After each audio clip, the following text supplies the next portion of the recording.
Amigos da verdade e exploradores dos mistérios mais profundos da palavra, preparem-se para uma jornada que vai desvendar as camadas de um dos textos mais revolucionários já escritos.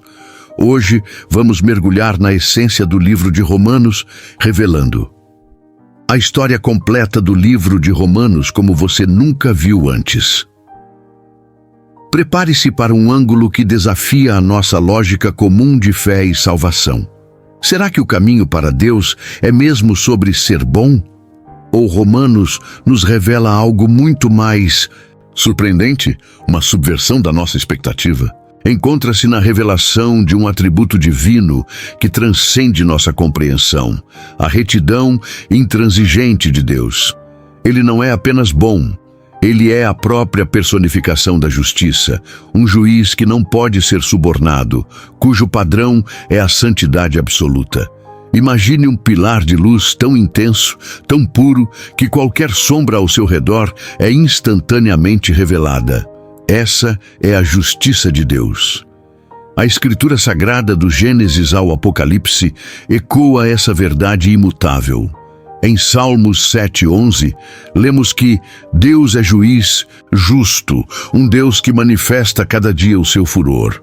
O profeta Isaías, em 45:21, brada que não há outro Deus senão eu. Deus justo e salvador, não há além de mim.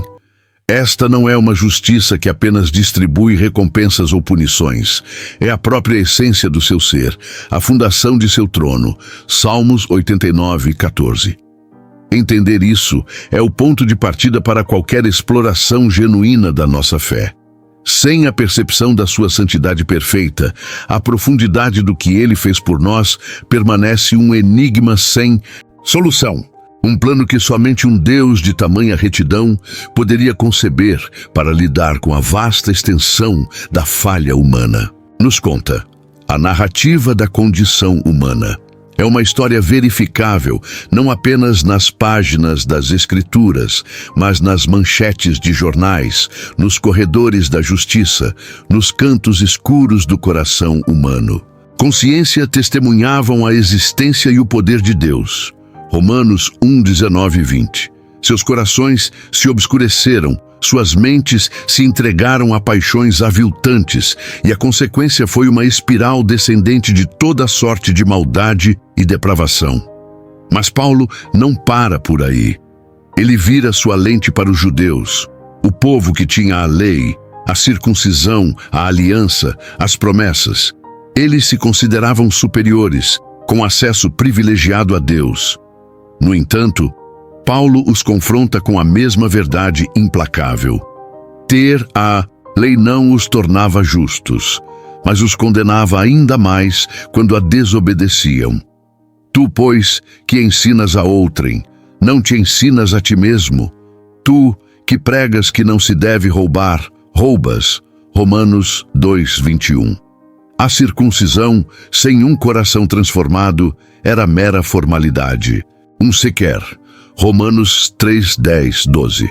Esta é a história de todos nós, a história da humanidade caída, presa em uma teia de transgressão, incapaz de se libertar por seus próprios meios.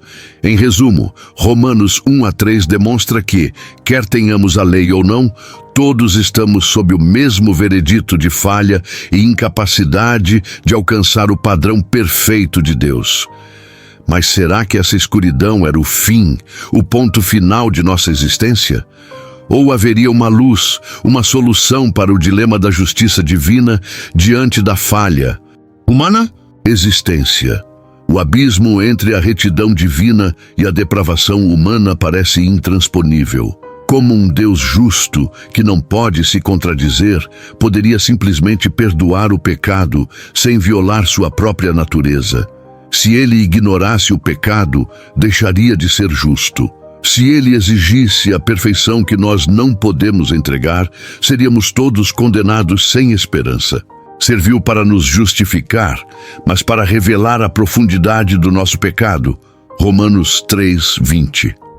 Ela funcionou como um espelho que nos mostra a feiura da nossa alma, não como uma ferramenta que nos embelezaria.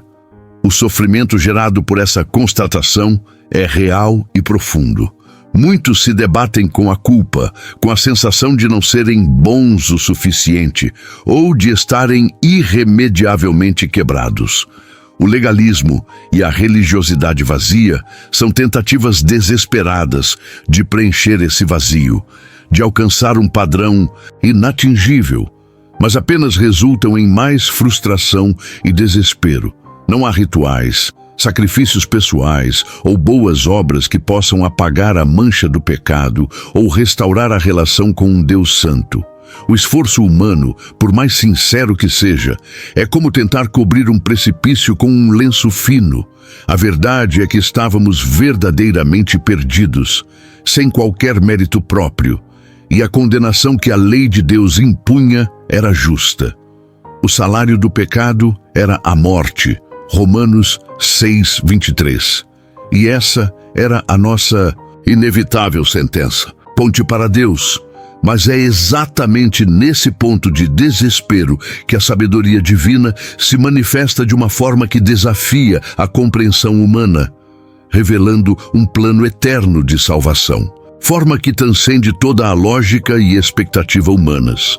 É aqui que desvendamos uma das maiores revelações de a história completa do livro de Romanos, como você nunca viu antes. A manifestação divina de justificação pela fé.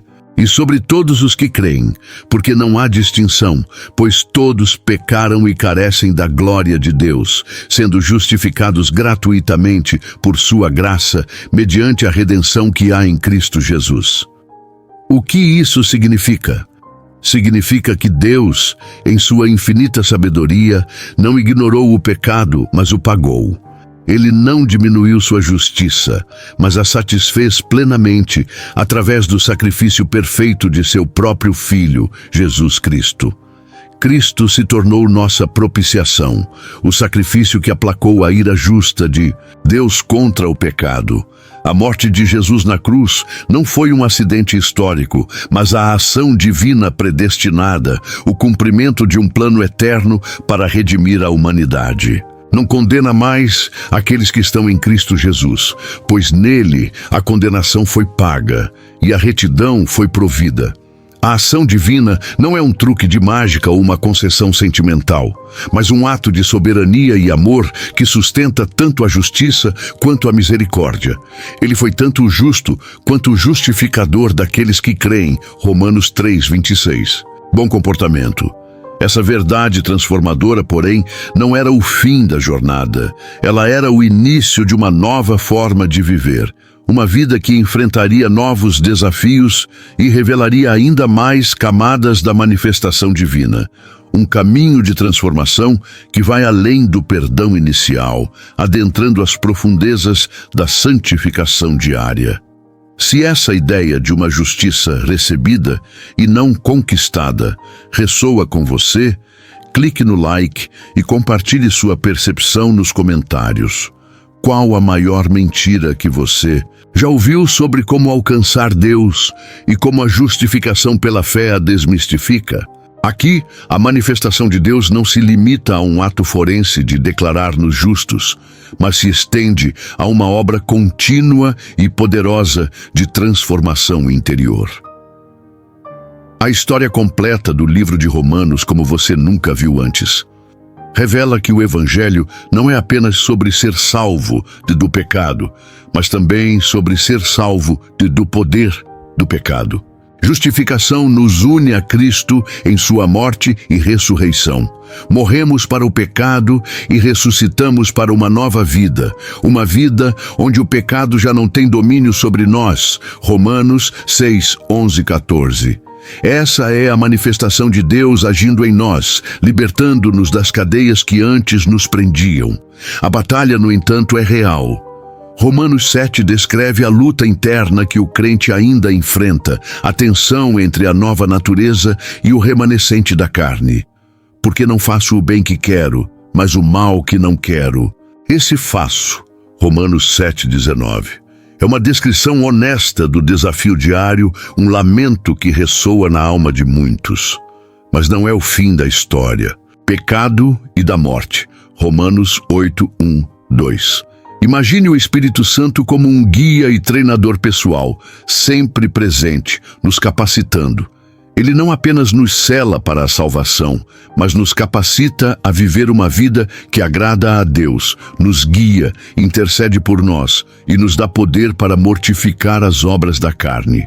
Esta é a ação contínua de Deus em nosso interior, moldando nosso caráter, transformando nossos desejos e nos conformando à imagem de Cristo. É a manifestação de um Deus que não apenas perdoa, mas restaura e aperfeiçoa, levando-nos de glória em glória. A vida cristã não é uma luta solitária de força de vontade, mas uma rendição à obra soberana e poderosa do Espírito em nós, uma manifestação viva de sua presença. Maior, um propósito eterno que abraça não apenas o indivíduo, mas toda a criação, revelando a extensão ilimitada da soberania e do amor de Deus. Qual área da sua vida você sente que mais precisa da renovação e do poder do Espírito Santo que Romanos 8 descreve? Compartilhe nos comentários e vamos fortalecer nossa fé juntos. Divina tece o destino de nações e o propósito eterno da criação, mesmo em meio à incompreensão humana. Pausa breve. A tapeçaria da fé cristã se alarga. E a manifestação de Deus em nossas vidas individuais se conecta a um panorama cósmico, onde cada fio da história é tecido pela sua mão soberana. Romanos 8 a 11 nos convida a uma reflexão aplicável sobre a grandiosidade do plano divino, um plano que abraça o destino de nações e o propósito eterno da criação. Culmina em uma sinfonia de esperança e segurança, afirmando que todas as coisas cooperam para o bem daqueles que amam a Deus, daqueles que são chamados segundo o seu propósito. Romanos 8, 28. Essa é a reflexão sobre a providência divina, a certeza de que Deus está no controle absoluto, orquestrando cada evento para seus gloriosos fins. Como um maestro que rege uma orquestra complexa, Deus coordena cada movimento, cada nota, para a sua perfeita melodia. A soberania de Deus não é um conceito frio e distante, mas uma verdade que oferece consolo e força em meio aos desafios mais intensos. Nada pode nos separar do amor de Cristo. Romanos 8, 38, 39. Essa é a garantia de que a manifestação de Deus em nós é eterna e inquebrável. Israel, o povo escolhido, rejeitou seu Messias. Longe de ser um sinal do fracasso de Deus, Paulo revela que a rejeição temporária de Israel abriu as portas da salvação para os gentios, cumprindo um propósito divino ainda maior. Essa é a profundidade da sabedoria de Deus, que pode transformar até mesmo a desobediência humana em um instrumento para seus propósitos redentores. Romanos 11 termina com uma nota de esperança para Israel, com a promessa de que um dia eles também serão restaurados. Porque os dons e a vocação de Deus são irrevogáveis. Romanos 11, 29. Circunstâncias, compreendendo que seu plano abraça a todos e se desenrola para a sua glória eterna. Essa tapeçaria divina de graça e soberania que guia a história de Israel e de toda a humanidade tem um propósito final, uma gloriosa culminância que nos leva à mais profunda de todas as adorações, um convite que transcende a mera crença para adentrar o reino da entrega total. Espírito Santo e o plano soberano de Deus, qual é a nossa resposta lógica e amorosa? É um convite que transcende rituais, um chamado à adoração que envolve toda a nossa vida. Pausa breve. Após desvendar as riquezas da justiça divina, a profundidade do pecado humano, a gloriosa justificação pela fé e a soberana manifestação de Deus na santificação e no seu plano eterno, Romanos nos lança em um convite irrecusável. Este não é um convite para uma simples oração ou um ritual. É um chamado a Adoração mais profunda e genuína, uma adoração que engloba toda a nossa existência. Ele fez por nós, conforme detalhado nos capítulos anteriores, a revelação de a história completa do livro de Romanos, como você nunca viu antes. Culmina aqui na compreensão de que a resposta mais lógica e amorosa à graça imensurável que recebemos é a entrega total de nós mesmos. Apresentar os nossos corpos como sacrifício vivo é ir além de meras palavras ou emoções. Significa submeter cada aspecto da nossa vida, nossos pensamentos, nossas ações, nossos relacionamentos, nossos talentos, o tempo e nossos recursos à vontade de Deus. Imagine sua vida como um altar. O que você coloca nele? Obediência e dedicação a Deus. É uma adoração que emana da mente renovada, da mente que foi transformada pela verdade do Evangelho. O versículo 2 de Romanos 12 complementa isso. E não vos conformeis com este século, mas transformai-vos pela renovação da vossa mente, para que experimenteis qual seja a boa, agradável e perfeita vontade de Deus. Alinhada com a mente de Cristo. É através dessa renovação mental que somos capazes de discernir e viver a vontade de Deus em todas as áreas da vida. Em suma, a verdadeira adoração, segundo Romanos, é a entrega total e consciente de nossa vida a Deus, permitindo que sua verdade renove nossa mente e guie nossas escolhas diárias. Essa entrega total, essa renovação da mente, nos abre os olhos para uma verdade ainda mais profunda. A vida cristã não é apenas uma questão de crença individual, mas de como essa fé se manifesta em comunidade e no serviço uns aos outros, transbordando para o mundo ao redor. Qual parte da sua vida você sente que mais precisa da renovação de Romanos 12? Deixe seu comentário e vamos conversar sobre isso.